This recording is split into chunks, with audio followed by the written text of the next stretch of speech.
Okay, number 1 here. We're trying to reduce these fractions.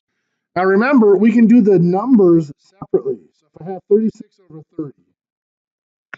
Now I realize that that is an improper fraction, but since there's variables involved here, there really is no such thing as an improper fraction because we don't know what value those variables have. They do have numerical value, we just don't know it. Don't know what they are.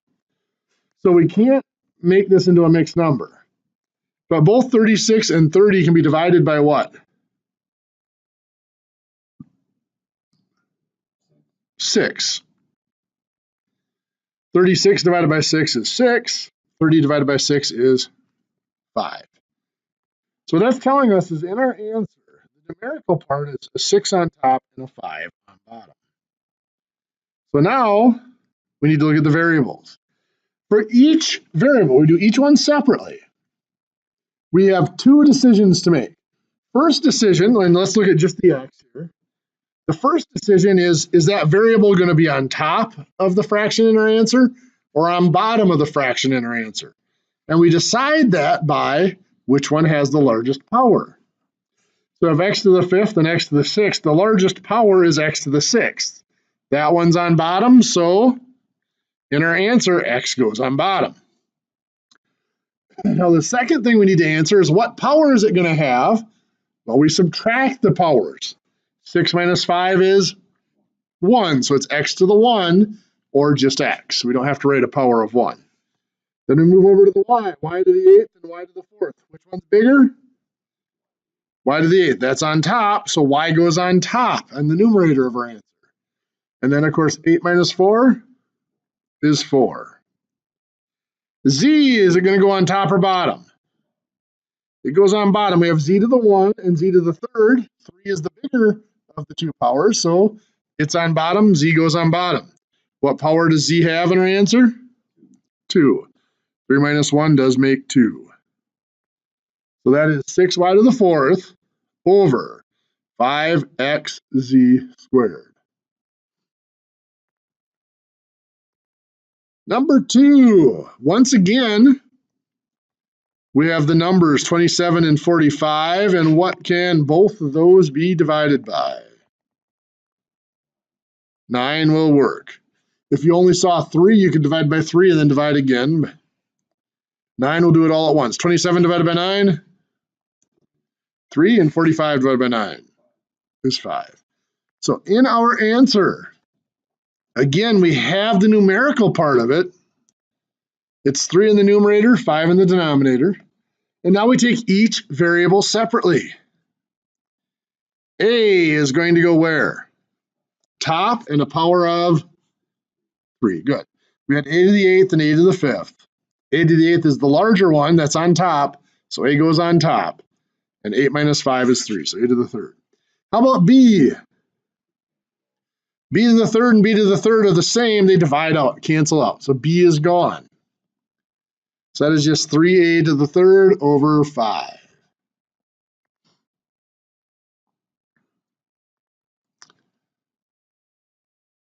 I'm sensing a question there.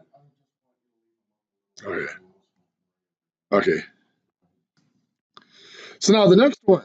Find the value of x in each of these.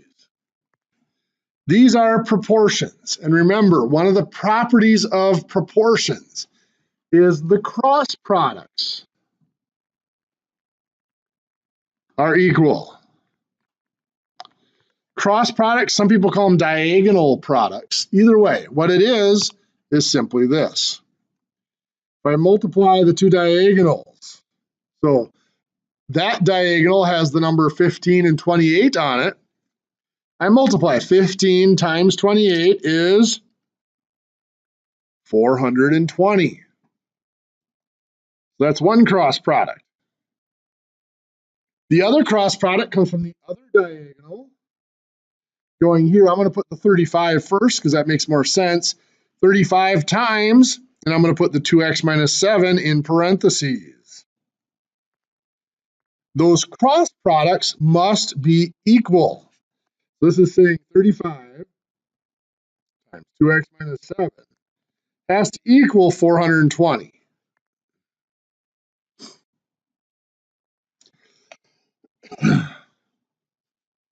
Now we solve the equation.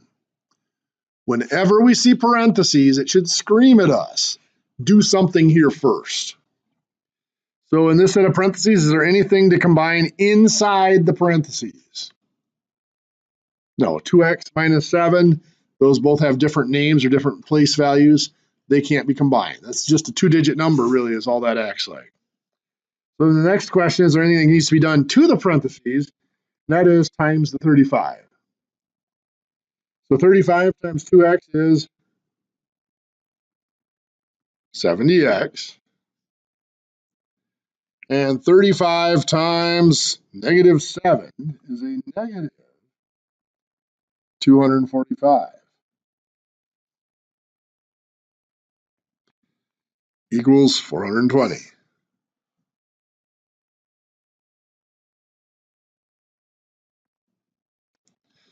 So we got 70x minus 45 equals 420. Now we're going to solve that. What do we do first to solve that equation?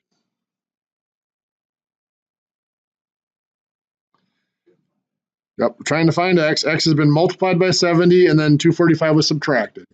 So we take it apart. We reverse that process by adding 245. 70x equals 665. And then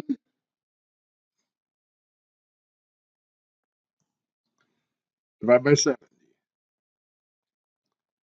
This wasn't a great problem because x ends up being 9.5.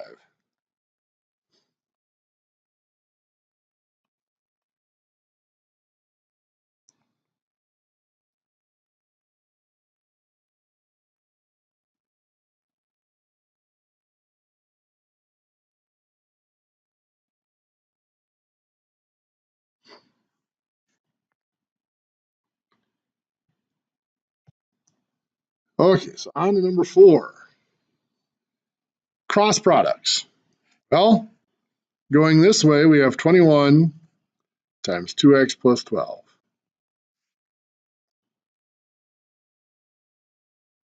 Going this way, we've got 27 times 5x minus 1. Those cross products have to be equal.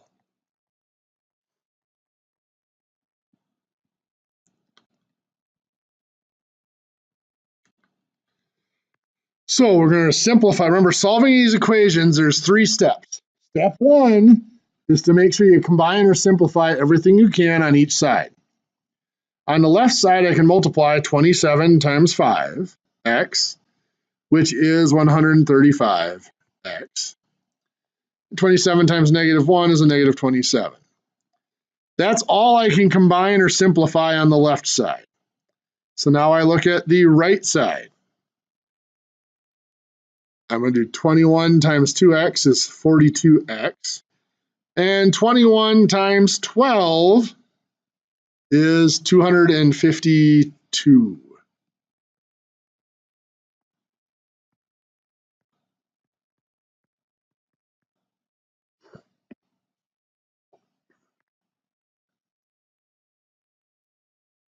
So now we've combined and simplified everything we can on each side. That's step 1. Step 2 is to check to see if the variable appears on only one side or if it's on both. And here the variable is on both sides, which means we have to get rid of one of them. Get rid of the smaller one, the 42. So we subtract 42x. We have to do it from both sides. 135x minus 42x is 93x minus 27 equals 252. Now we're down to the variable only appearing once. We can solve the equation. So to solve the equation, remember what we're doing is taking it back apart. This equation right now is built by taking x and multiplying by 93 and then subtracting 27. So we reverse that. We add 27.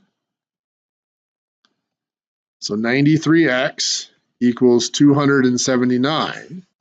And then we divide by the 93. X equals 3. What do you think?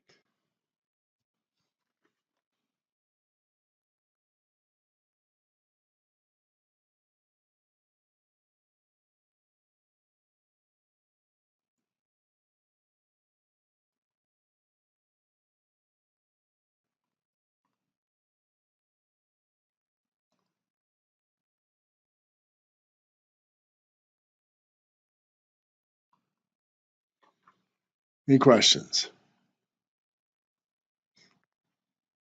Too many to ask? Hang in there. Now remember, one thing we looked at before. We looked at factoring and we looked at finding greatest common factor and least common multiple.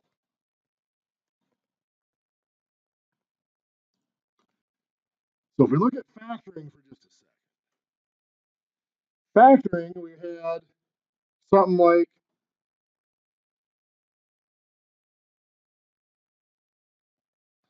$60 x squared y. To factor that, we did the variable or the number by itself. 60, we made the little tree. Now 60 ends in 0, so I know it can be divided by 10. So I'm going to put 10 on one branch. On the other branch, I have to put what's left over. So 60 divided by 10 would be left with 6. 10 times 60, or 10 times 6 is 60, so we're good there. Both of those can be split further. 10 can be split up into 2 times 5. Now both 2 and 5 are prime, so I'm going to circle both of those. We're done. We can't split those up any further. 6 can be split up into 2 times 3. Both of those are prime, so I'm going to circle them. So everything is circled now. We can't split anything up any further. So 60, I'm going to put these in order from smallest to largest, is 2 times 2 times 3 times 5. For the variables, well, x squared is just x times x, and we have the y. So that is the prime factoring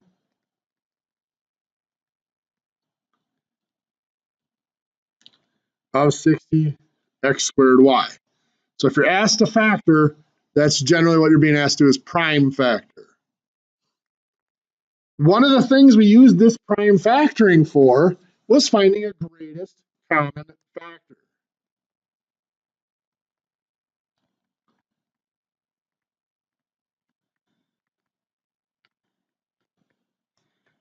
Again, known as GCF for short. Remember, a factor are numbers that divide into that number. For example, common factors when we reduce a fraction, 32 over 48. We could divide both of those numbers by 8. 8 is a common factor. Now, it is not the greatest common factor. Greatest common factor is the largest number that goes into both. For 32 and 48, that largest or greatest common factor would actually be 16 is the biggest number that divides into both of them. So they have a lot of common factors, 2, 4, 8, but only one greatest common factor. That's the largest of those common factors. So let's find the greatest common factor of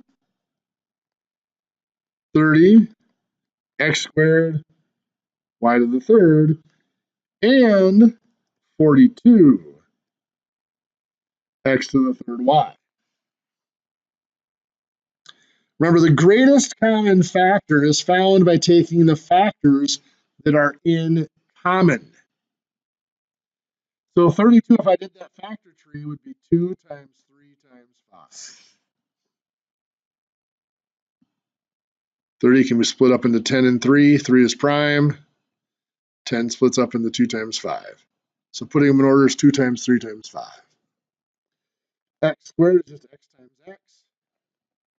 Y to the third is y. So there's my prime factoring of 30 x squared y to the third. 42, I can make my tree. 6 times 7 could be one factoring of 42. 7 is prime. I circle it. 6 splits into 2 times 3. So 42 is 2 times 3 times 7. X to the third is x, and then I have the y. What do they have in common? 2, a 3, an x, another x, and a y. Well, 2 times 3 is 6. X and x is x squared and y. One of the shortcuts that we've seen for this is the 6 is just the greatest common factor of the numbers. 6 is the largest number that divides into both 30 and 42. For the variables, it is the smaller power. I have x squared next to the third. 2 is smaller than 3, so it's x squared. I have y to the third and then just y, or y to the 1, if I want to think of it that way. The smaller is y to the 1. So it's y to the 1 or just y. That was greatest common factor.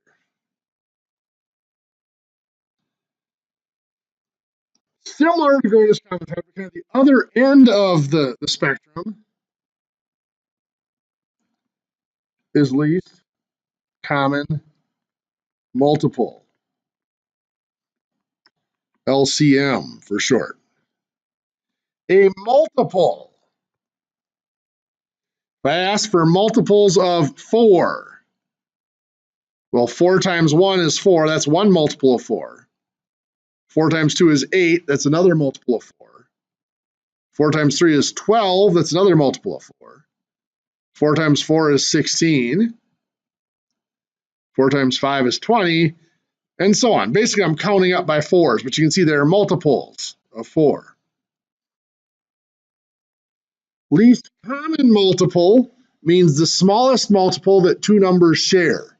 So if I were to do, this is 4, if I were to do 6, 6 times 1 is 6. 6 times 2 is 12. Well, there's one already. They have 12 in common. That's the smallest or least common multiple. To find that, if I factored 4 is 2 times 2. 6 is 2 times 3. I look at what's already in common. They both have the 2. I look at what's left. This one has a 3. I need a 3 here. This one has an extra 2. I need a 2 down here. Now they both have all the same factors, all the factors in common. 2 times 2 times 3 is 12. 2 times 3 times 2 is 12. So I can use the factors to get that least common multiple. If I have variables in there, it's more important even to do it that way. I might have 12 x to the third y and 16 x squared y to the third. If I factor 12, I get 2 times 2 times 3. That's just that factor tree I did up above.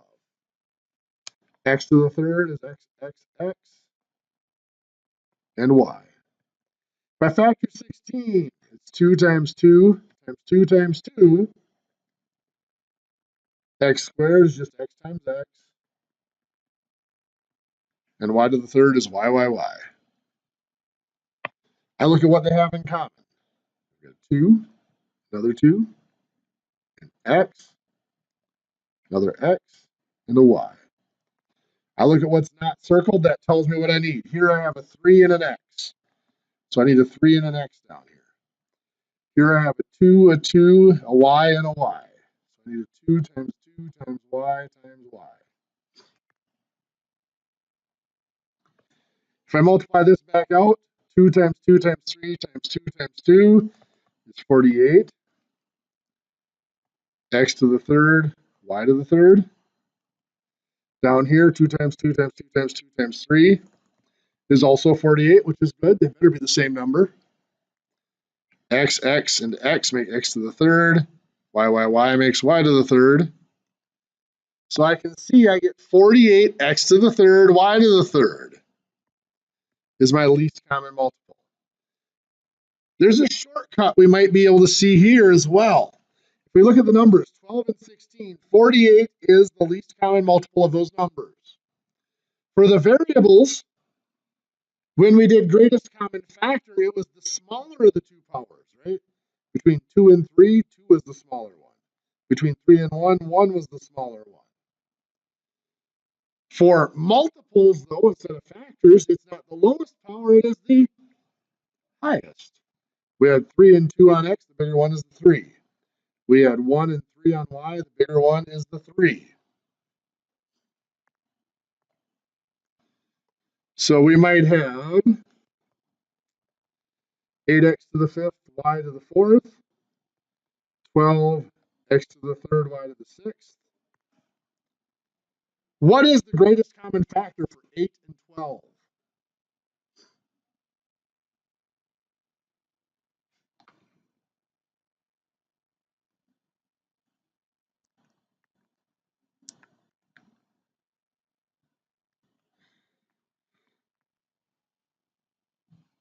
The smallest number that both 8 and 12 will go into. Greatest common factor. Which is the least common multiple, I should say, for 8 and 12. The least common multiple, the smallest number that both of them will go into is 24, right? Now, least common multiple, do I want the smallest power of the variable or largest power? Largest. It's kind of backwards because it's least is the first word in the thing, right? And least, you want to think smallest, but in this case, least means the smallest one bigger than it. So you have the bigger of the two. So it's x to the 5 and y to the 6. Well, why on earth do we care about that? Well, because we're about to go back to our fractions and start doing operations with our fractions. Way back in the first week, we mentioned something like 3/4 plus 1/5 can't be done the way it's written because they have different names. That 4 is the name. The 5 is a name. We can't combine fourths and fifths as they're written because they have different names. We need to change their name. And we looked at how to change their name by multiplying both the numerator and denominator by the same thing. We change the appearance without changing the value.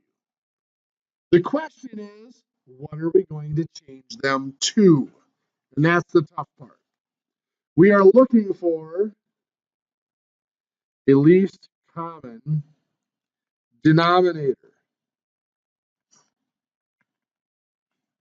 Well, least common denominator is just a least common multiple of the two denominators. So we have 4 and 5. There are a couple of methods. One method, they call it just inspection. Look at them and see if it pops into your head, pretty much is what it is. You look at 4 and 5, I think it's going to be this. Second method, I can multiply them. Now, multiplying will always give you a common denominator, but not always the least common denominator. Now, 4 times 5 is 20. In this case, that would also be the least common denominator. A third option is to make lists. So I have 4 and 5. Well, I know that counting up by 5 is going to be 5, 10, 15, 20, 25, right? I know what that list of those multiples of 5 are going to be, just counting up by 5s. So if I count up by 4s, I have 4 and then 8. Another 4 would be 12. Another 4 is 16 and 20. There it is. We have our first number in common, the 20. That is the least common multiple, or least common denominator. The fourth option is what we were just doing, factoring. This one, the factoring is kind of boring because we've got 4 and 5.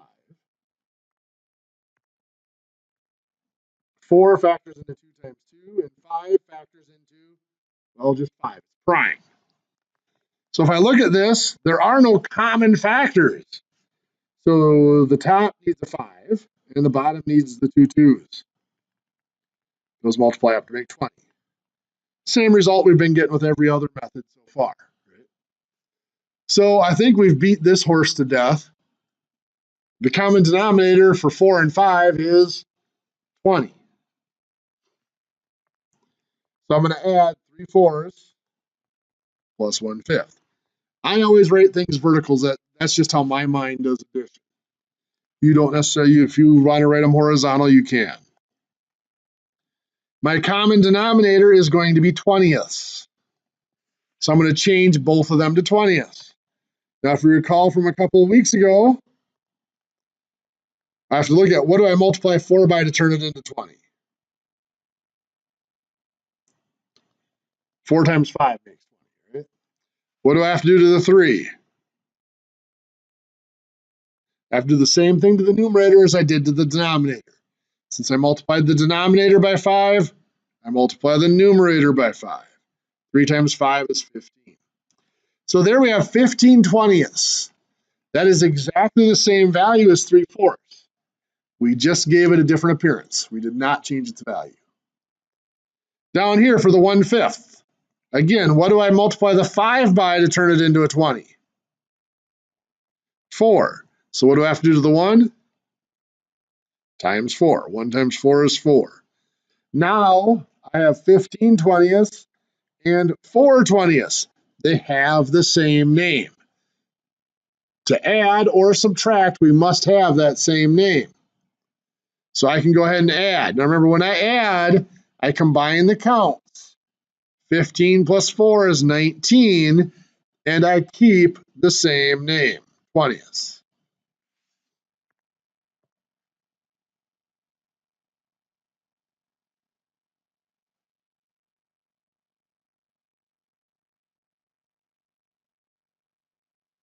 Adding can get a little more complicated than that. We might have 5/6 plus 3/4. So obviously, I'm going to write this vertically again because that's just how my mind likes to do things. Common denominator between 6ths and 4ths. Some of you might be able to make these lists real quickly in your head and come up with it. If not, we can always factor. 6 is 2 times 3. 4 is 2 times 2. What do they have in common? They both have the 2, right? So the 2 is good. What does this top one need? Needs another 2. Now that's in common. What does the bottom one need? Another 3.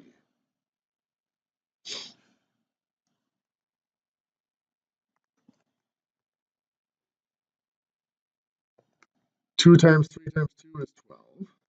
2 times 2 times 3 is 12. So that's telling us our common denominator is going to be 12.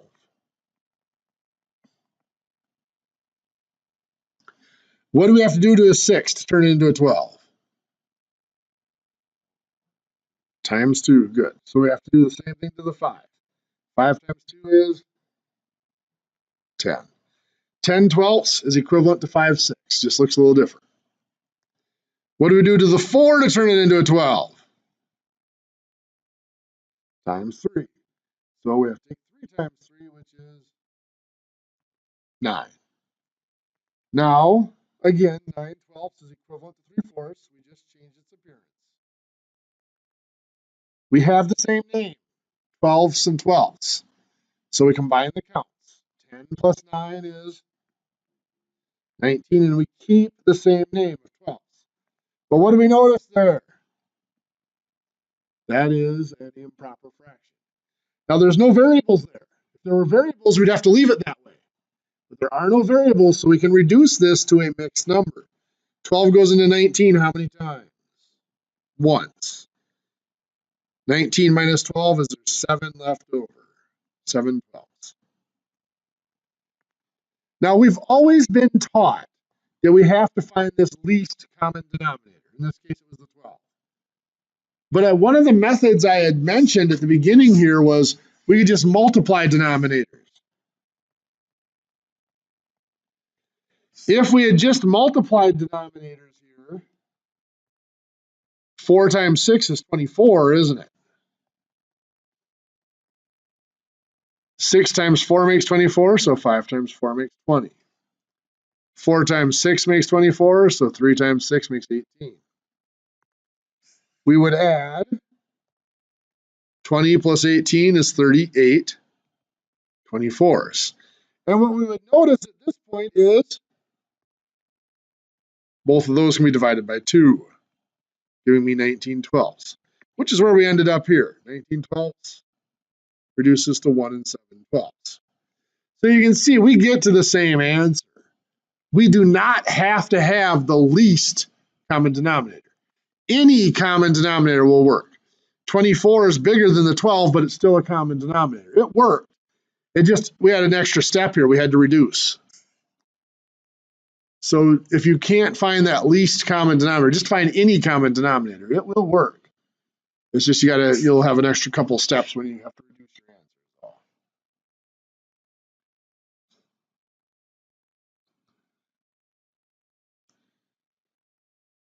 Subtraction works pretty much the same way.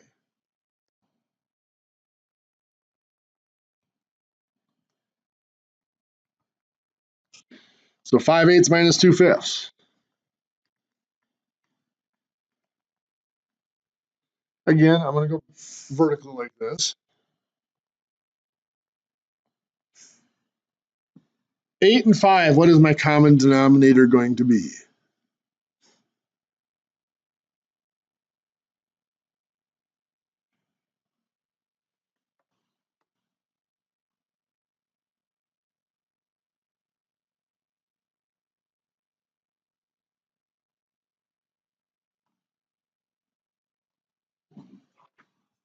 Eight does not quite go into 20. 40 works. There you go. Remember the old standby, always multiply them together. That you know it's going to be that or smaller, right? So 8 times 5 makes 40. 5 times 5 is 25. So 25/40 is equivalent to 5/8. How about 2/5? What does that become? What's this number up here going to be? Perfect, 16. 5 times 8 was 40, so 2 times 8 makes 16. Sure. I'll enjoy it while you got her going. So you've got the subtraction now. We have the same name, so we combine the counts. 25 minus 16 is 9. And we keep the same name of 40. 9/40.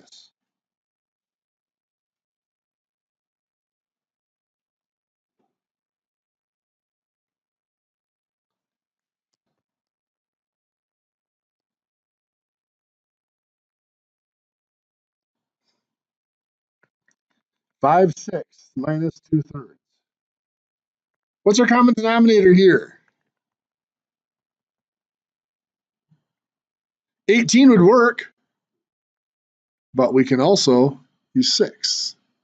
18 would work, you just have to reduce in the end is all.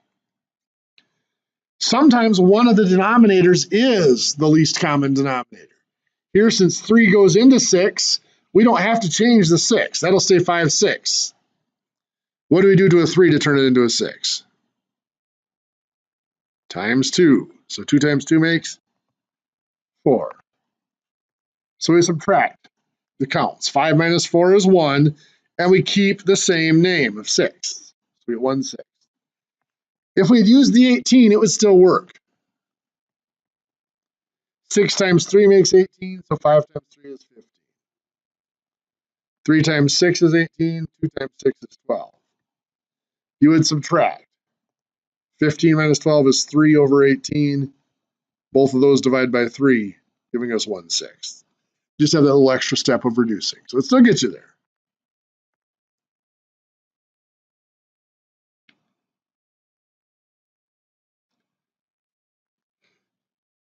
So subtraction and addition.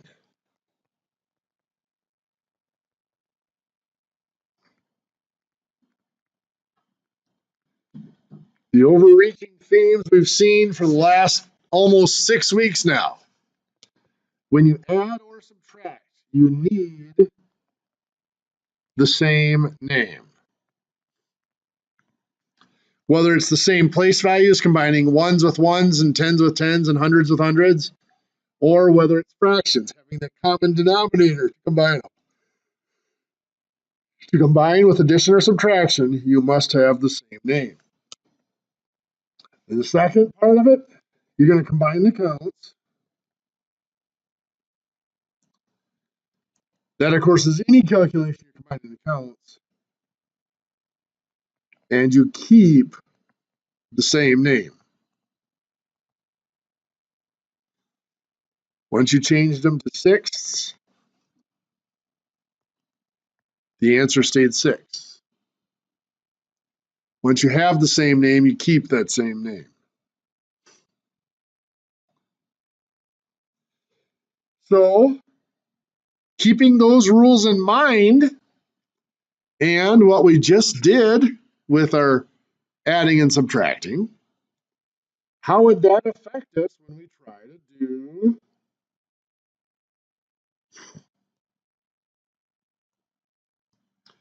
(3a over 8 plus 5 over 4b?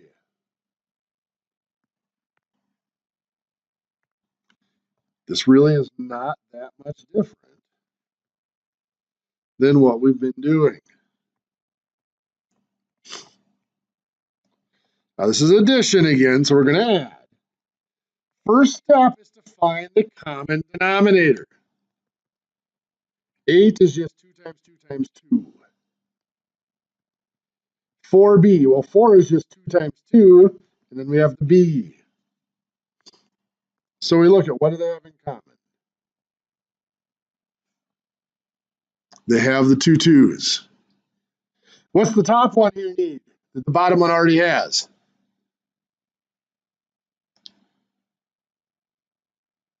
Needs the b. What's the bottom one needs the top one already has? The extra 2.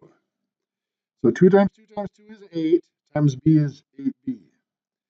2 times 2 times b is 4b, times another 2 is 8b. Our common denominator will be 8b. So now that we have that common denominator, we have to look at what do we multiply it by. In fact, if we really want to, we can look back here, and this process tells us, what did we multiply 8 by to turn it into 8b? Just a b, right? So multiply by b here, multiply by b on top. What is, or sorry, I don't know why I wrote 5. I'm multiplying by b. By b here and b there. So 8 times b was 8b. What is 3a times b? That's just 3ab, right? On bottom, what did I have to multiply by to turn that into 8b? I had to multiply by an extra 2. 2 times 4b is 8b. Multiply 5 times 2, which is 10. Now I have the same names. Both of them are 8b. So I'm going to combine the counts. What is 3ab plus 10? Well, that's kind of a trick question. Those cannot be combined. That's just 3ab plus 10. And we keep the same name.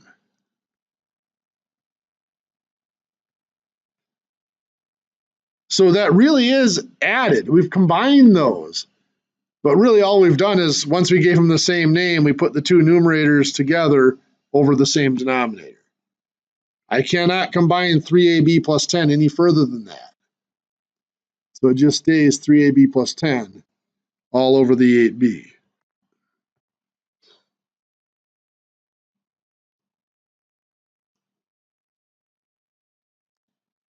So we might have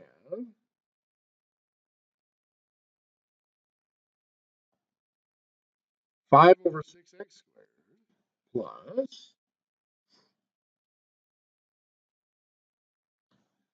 7 over 12x.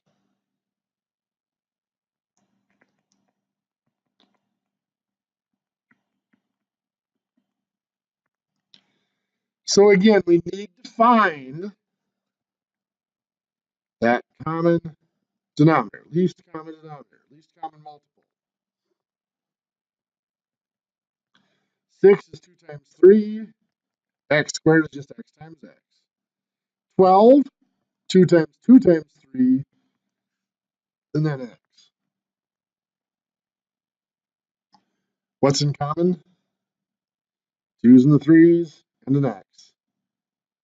What's the top one need that the bottom one already has? the extra 2. What's the bottom one need that the top one already has? The extra x. So that's telling us is we're going to multiply this one by 2 on top and bottom, and this one by x on top and bottom.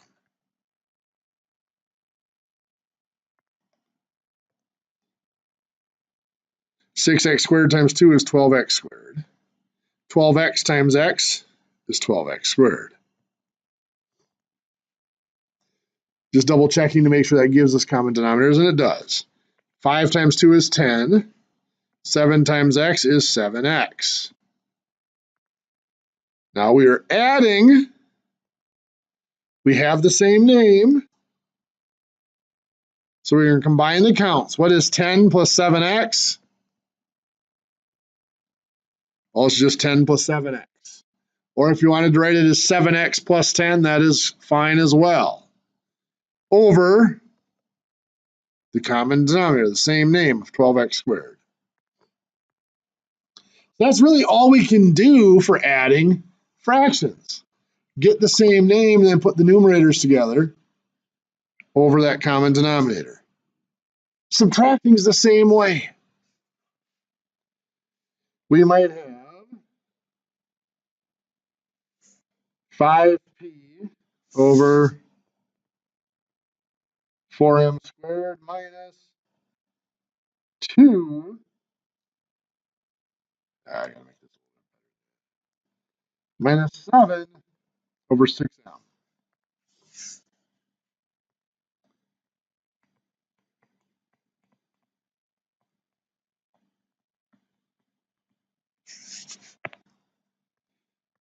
Finding our common denominator.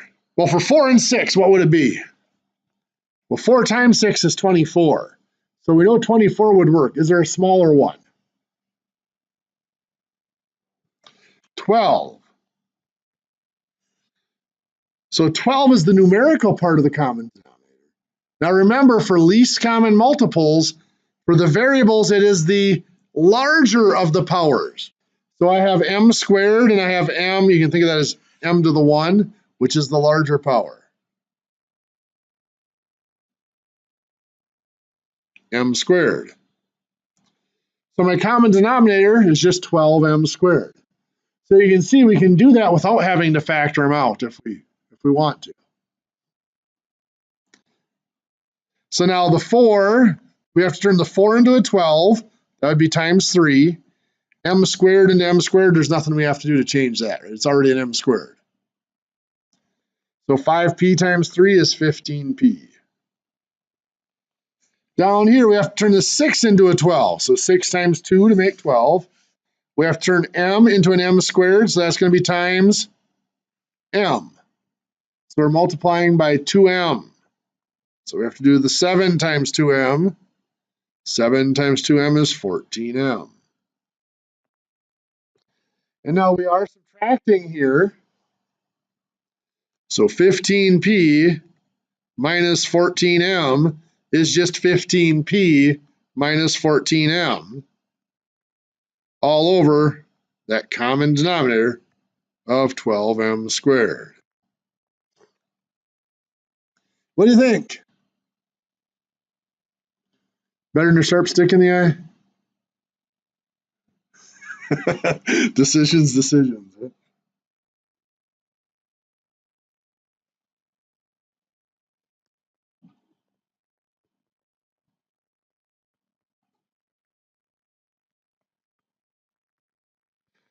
When we've talked about multiplication and division, there are two overarching themes. First is you do not need the same name. So for our fractions, that means we do not need a common denominator.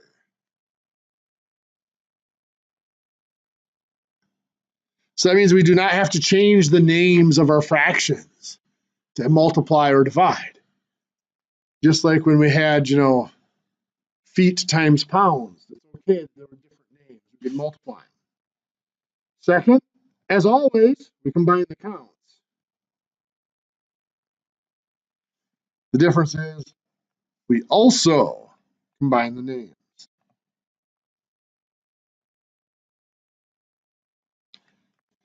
So for fractions, so we have our 3/4 times 2/5.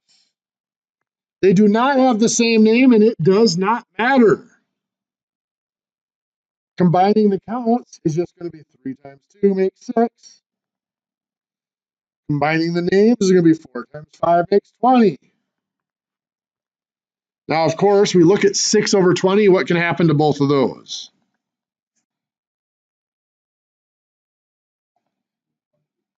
We divide it by 2. 6 divided by 2 is 3. 20 divided by 2 is 10. We get 3 over 10. Now, some of you might be looking at that saying, hey, we had that 3/4 and 2/5. We could have cross-canceled. Others might be looking at that right now and saying, what's cross-canceling? Well, because when we look at this, it's going to be 3 times 2 in the numerator, and then 4 times 5 in the denominator. We might see that both the 4 and the 2 can be divided by 2. So we can actually do that before we divide. 4 divided by 2 is 2. 2 divided by 2 is 1. Before we multiply.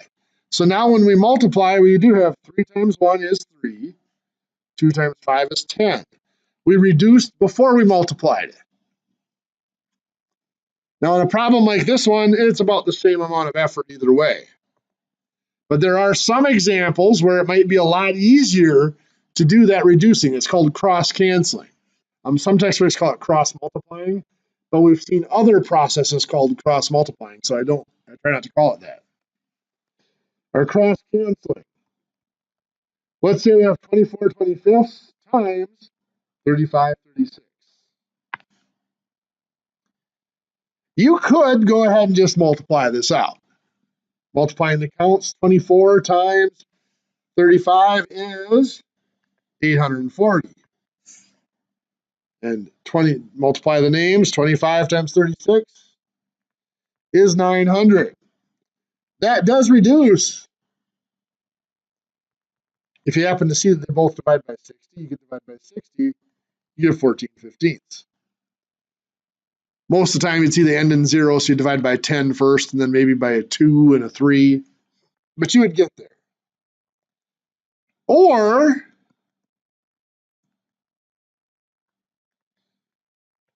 to me, it's simpler at least. Some people don't like to cross-cancel.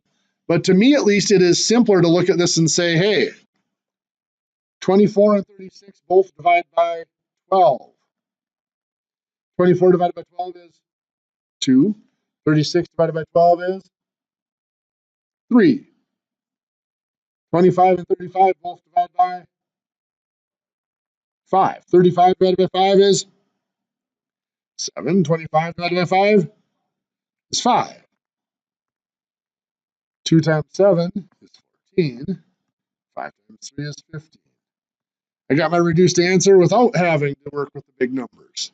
Because I do a lot of the calculations in my head, for me that cross-canceling and reducing makes it a lot easier to work with the numbers. Now your calculators do these things, so we'll talk about in a little bit something called the ABC button on your calculator that does all the fractions for you. So we see that multiplication, which isn't terribly tough. We look at another example here, like 3/5 times 1/6. We look at that. Before I multiply, I realize I can reduce the 3 and 6. What do they both divide by? Careful. 3. 3 divided by 3 is 1. 6 divided by 3 is 2. So 1 times 1 is 1. 5 times 2 is 10. So 3/5 times 1/6 is 1/10.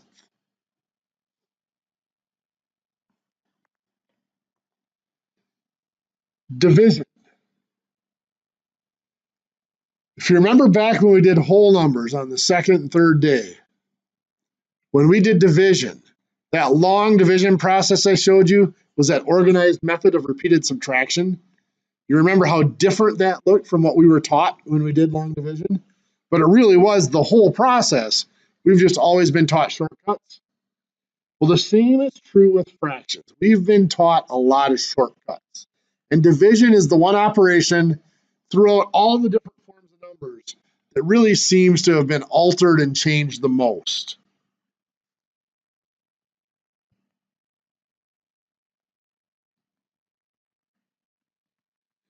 We said at one point that division follows the same rules as multiplication. When we multiplied, we just multiplied straight across. Combine the counts, then combine the names. Well, if division follows the same rules, shouldn't we be able to do 12 divided by 4 is 3, and 25 divided by 5 is 5? Is that the correct answer? Actually, it is. 3/5 is the correct answer. Does that work every time? Actually, it would. So why don't we do it that way? Well, because we run into things like this. That doesn't, 3 divided by 2 is 1.5 or 1.5. 4 divided by 3 is 1.33333. It doesn't divide out evenly. How have we been taught to divide fractions? We change it to multiplying by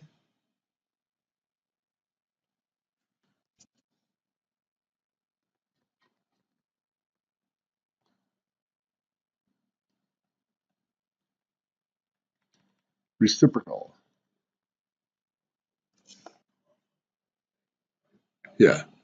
Well, you do the zigzag method or diagonal method. Yes, that's one of the shortcuts. I usually stay away from that because that diagonal multiplication, some people, that's sometimes called cross multiplying too. And I stay away. It's just a gimmick. What it's really simulating is this. We've always been taught the operation always operates on the number that comes after it. Just like when we were subtracting, we changed it to plus the opposite. The subtraction operated on the number coming after it. Same here, the division operates on the 2/3, the number that comes after it. So the 3/4 doesn't change. Dividing by 2/3 becomes multiplying by 3/2. The reciprocal means we just flip it over. So now we have 3 times 3 is 9, 4 times 2 is 8, 9/8 or 1 1/8. Look familiar? Believe it or not, that comes from this process up here that I showed you.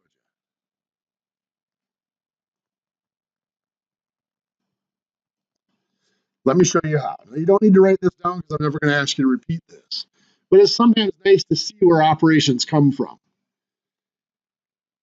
Once upon a time, to divide fractions, you would have to convert this first fraction so that both the numerator and denominator are divided evenly by the numerator and denominator of the second fraction.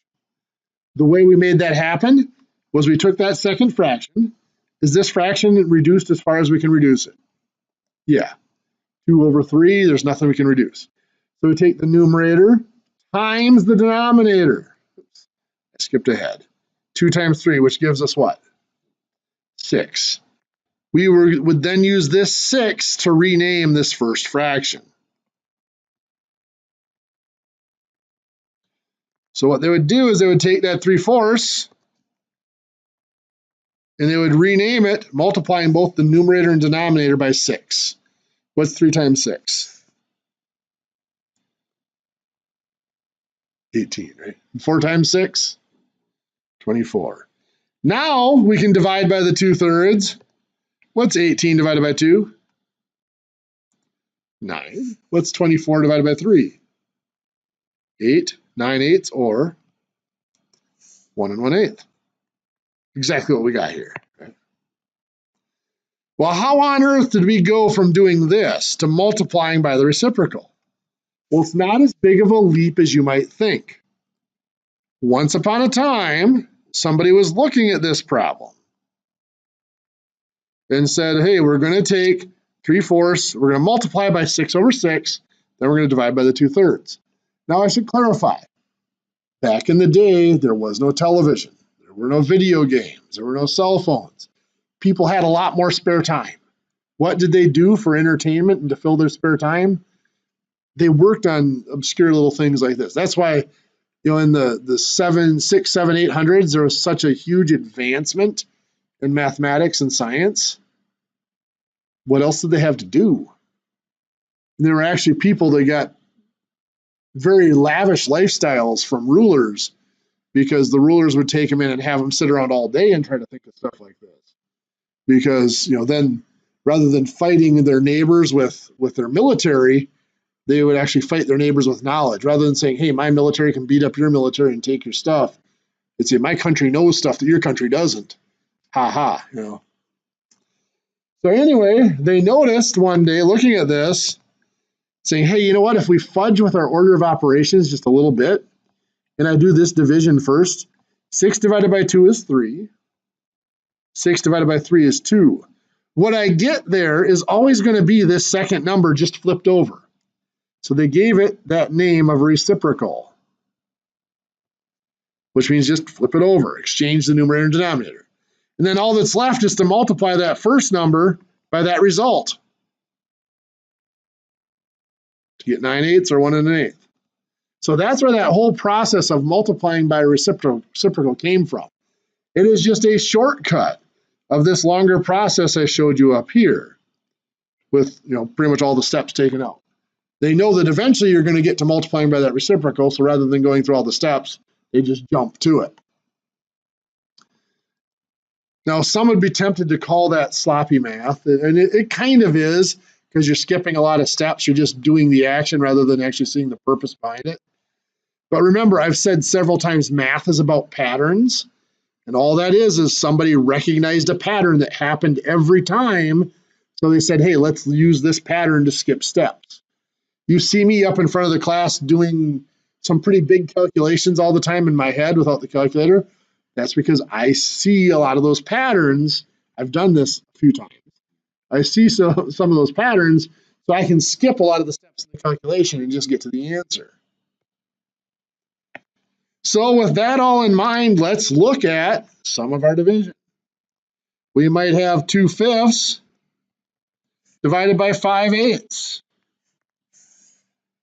We are going to change that into 2/5 times 8/5. Now, at this point here, it might have been tempted to try to cross cancel the 5s, and even the 2 and the 8 are both even, both divided by 2. But we can't, because at that point it is division. Cross canceling only works when it's multiplication. So at this step, now that it's multiplication, we could cross cancel if anything divided out, but right now it does not. So we're just going to multiply. We combine the counts. 2 times 8 is 16, and we also combine the names. 5 times 5 is 25. So that is 16/25. We might have 3/4 divided by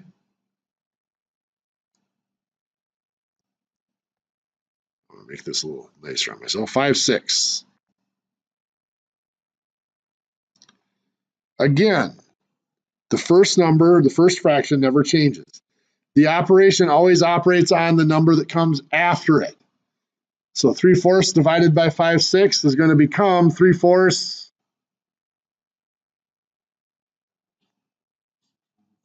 times 6/5. Good. Now, before we multiply that out, what are we going to do? We can cross cancel. The 4 and 6 divided by 2 give us 2 and 3. 4 divided by 2 is 2. 6 divided by 2 is 3. Now we'll go ahead and multiply. 3 times 3 is 9, and 2 times 5, 10. Not so bad.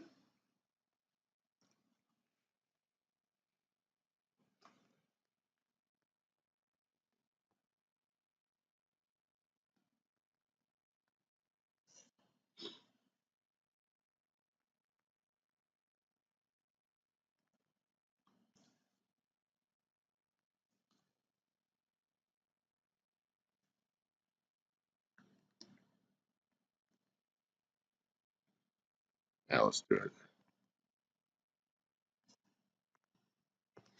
Let's throw the variables in there. This is really kind of two problems combined into one. Let me show you what I mean. If I do this as two separate problems, it really isn't difficult at all. So the first problem I'm going to do is I'm going to take out the numbers. What are the numbers in this first fraction? 4/5. What are the numbers in the second fraction? 15/28. Now, in those, I can cross cancel. The 4 and the 28 both divide by 4. 4 divided by 4 is 1. 28 divided by 4? 7. Right? Then I've got the 5 and 15 both divide by 5. 5 divided by 5? 1. 15 divided by 5 is 3. So I'm going to multiply. 1 times 3 is 3. 1 times 7 is 7. So in my answer, the result is going to be 3/7, 3/7. Now I look at my variables. What were the variables in that first fraction? We had x over y squared, right? How about the second fraction?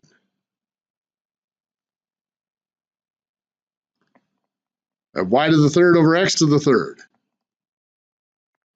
If I combine those, is there anything to really combine here? No, it's just, but I'm going to make sure I put them in alphabetical order. X, y to the third. How about down here? No, there's nothing there to combine either, but again, I'm going to put them in alphabetical order. So it's x to the third y squared. Remember back at the beginning of class when we reduced fractions? That's all we're doing here now. For the x, is the x going to go on top or bottom? Well, x to the 1 and x to the third, which one's bigger? X to the third, it's on bottom, so x goes on bottom. We have a power of 1 and 3. What's the difference? 3 minus 1 is 2, so this is x squared. For y, is y going to go on top or bottom?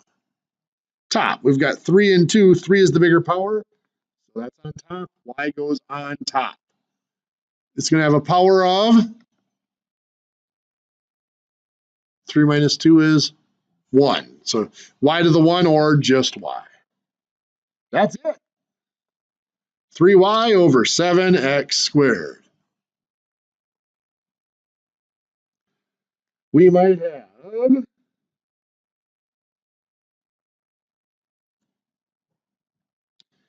something like 10x to the 5th over 21 y cubed times 15 over 14 y to the 5th. Now again, I pull out the numbers. I've got the 10 over 21 times 15 over 14. Now I did this on purpose because these numbers are going to mess with your head a little bit. When we go to cross cancel, we want to pull together, the 14 and 21, but we can't, can we? But we can do the 10 and the 14. What can both of those divide by? 2. 10 divided by 2 is 5. 14 divided by 2 is 7. We can also cross cancel the 21 and 15. They both divide by 3. 21 divided by 3 is 7. 15 divided by 3 is 5. So we've got 5 times 5 is 35, and 7 times 7, 49. So in our answer here, the numerical part, we have 25 on top and 49 on bottom. Let's look at the variables. First fraction, we have x to the fifth over y to the third. Second fraction, we have nothing on top and y to the fifth on bottom, right? So let's do what we can there. X to the fifth doesn't change. Y to the third times y to the fifth is 8. Right? When we're multiplying exponents with the same base, we add the powers. Now we look at that. Is there anything to cancel or reduce or anything? The correct answer is no. There's an x on top, but no x on bottom. So the x to the fifth stays on top. There's a y on bottom, but nothing on top, so it's y to the eighth on bottom. It doesn't change. That's it.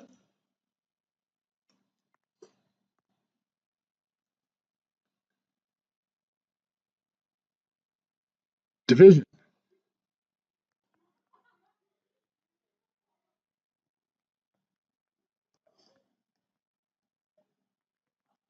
What if it were 10x to the eighth over 21y to the fifth divided by 15x to the third over 14y to the fourth? Well, the first thing we have to do here is change it to multiplying by the reciprocal. So I'm going to pause there. Any questions as to how I got to this step down here? First fraction stayed the same. The second fraction just flipped over. Right? Now we're multiplying. So I take out the numbers. I have 10 over 21 from the first one. The second fraction has 14 over 15. What can I cross cancel?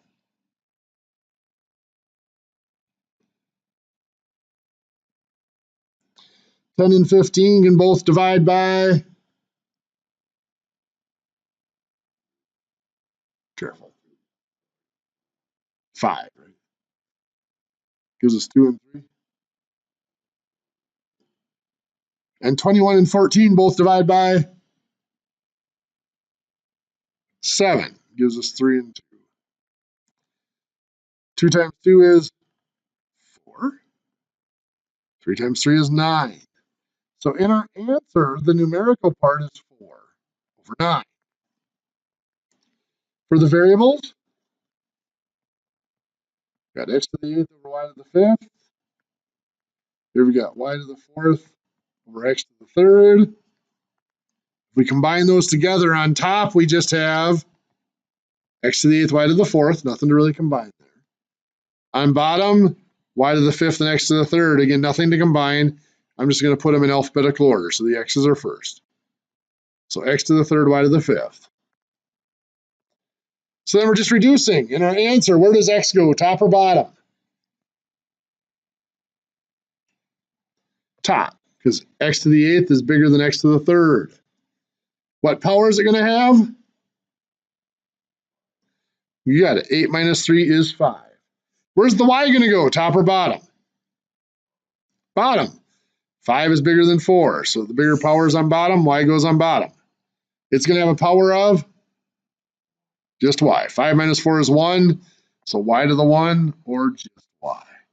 So we have 4x to the 5th over 9y. What do y'all think?